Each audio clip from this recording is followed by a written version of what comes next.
بسم اللہ الرحمن الرحیم۔ خواتین و حضرات،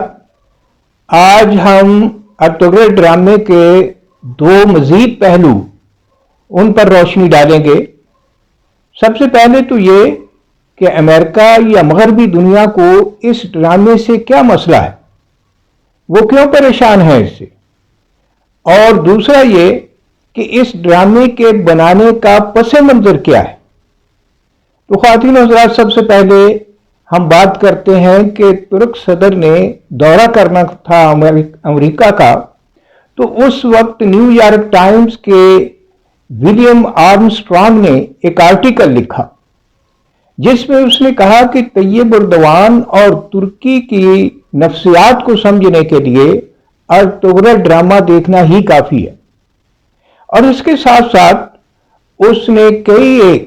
اس پر فرد جرم، بہت ساری لمبی چوڑی فرد جرم بھی عائد کر دی، جس میں یہ کہ یہ نیشنلزم کو جو ہے اس کے جذبات کو پروان چڑھایا جا رہا ہے، ترکوں کو اپنا سر فخر سے بلند کرنے کی جو ترغیب دی جا رہی ہے، اور اسلامی کلچر کو قابل فخر بنا کر پیش کیا جا رہا ہے، اس قسم کی۔ اور مزید اس نے لکھا کہ اس ڈرامے سے ترکی کے جو عزائم ہیں وہ کھل کر سامنے آ گئے، کہ ترکی جو ہے وہ چاہتا ہے کہ ایک عظیم سلطنت اور اس کا خواب وہ دیکھ رہا ہے۔ اس کے علاوہ بھی بہت سارا پروپیگنڈا کیا گیا،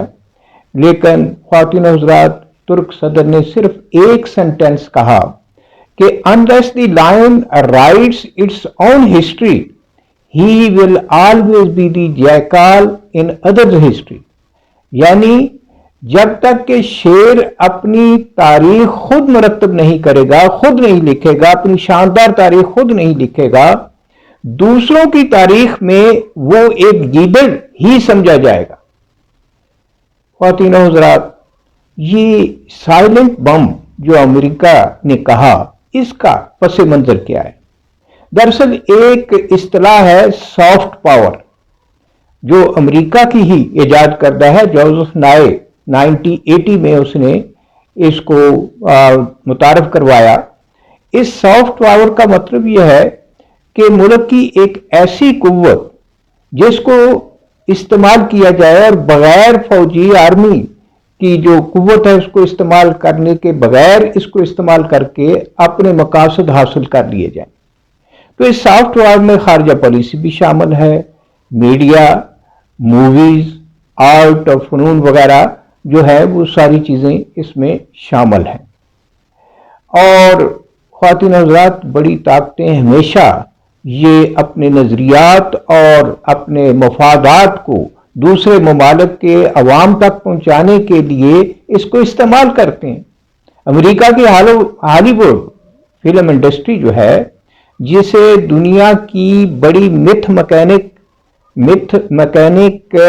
جو ہے فیکٹری کہا جاتا ہے، متھ مکینک فیکٹری کہا جاتا ہے، اور اسی طریقے سے برطانوی مشہور جیمز بانڈ جو جاسوسی کردار ہے، یا بھارت کی فلم انڈسٹری لے لیں، یہ سارے پلیٹ فارم جو ہیں یہ اپنے ملک کی طاقت، تاریخ، فلسفہ حیات، اخلاقی اقدار جو بھی ہیں اور نظریات کا پرچار کرنے کے لیے ان پلیٹ فارم کو استعمال کیا جاتا ہے۔ اور خواتین و حضرات، 1971 کی پاک بھارت جنگ میں بھی بھارت نے اس سافٹ پاور کا استعمال بہت عمدہ انداز میں کیا پاکستان کے خلاف، اور عالمی رائے عامہ کو ہموار کر لیا جنگ سے پہلے ہی۔ Recently New Kings of the World ایک بک فاطمہ بٹو نے لکھی ہے، جس کا موضوع بھی سافٹ پاور ہے اور اس کے عالمی کلچر پر اثرات کیا ہے۔ تو گویا یہ سافٹ پاور جو ہے، یا اس کو سافٹ بم جو کہا گیا، یا سائلنٹ ایٹم بم اسے کہا گیا، یہ اس کی وجہ سے مغربی دنیا جو ہے وہ خوف زدہ ہے، کیونکہ وہ سمجھتے ہیں کہ سافٹ پاور کی اصل پاور کیا ہوتی ہے۔ اب خواتین حضرات، ہم تھوڑا سا یہ دیکھتے ہیں کہ اس ڈرامے کا تاریخی پس منظر کیا تھا۔ آپ جانتے ہیں کہ عثمانیہ جو عثمانی سلطنت ہے اس کا عروج قسطنطنیہ کی فتح کے بعد 1452 میں ہوا، اور زوال جو ہے جنگ عظیم فرسٹ کے پہلے، عالمی جنگ کے پہلی جنگ عظیم کے بعد 1920 میں اس کا زوال ہو گیا، اور اس کے بعد ترکی اس سے پہلے تو مذہبی اور سیاسی اور ثقافتی مرکز تھا، اور اس کے سلطان کو پوری دنیا کے مذہبی پورے مسلمانوں کے لیے ایک رہنما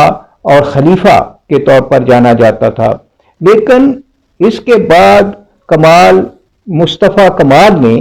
اس کی باغ ڈور سنبھالی اور ایک آزاد ملک کے طور پر اس کو سامنے لائے، اور اس نے اسلام کی جتنی نشانیاں تھیں اس کو آہستہ آہستہ ختم کر دیا ایک جدید سیکولر ریاست بنانے کے لیے، اور اس نے خلافت کو بھی ختم کر دیا، ترکی کو ایک سیکولر ریاست قرار دے دیا، ملک کا نظام جو تھا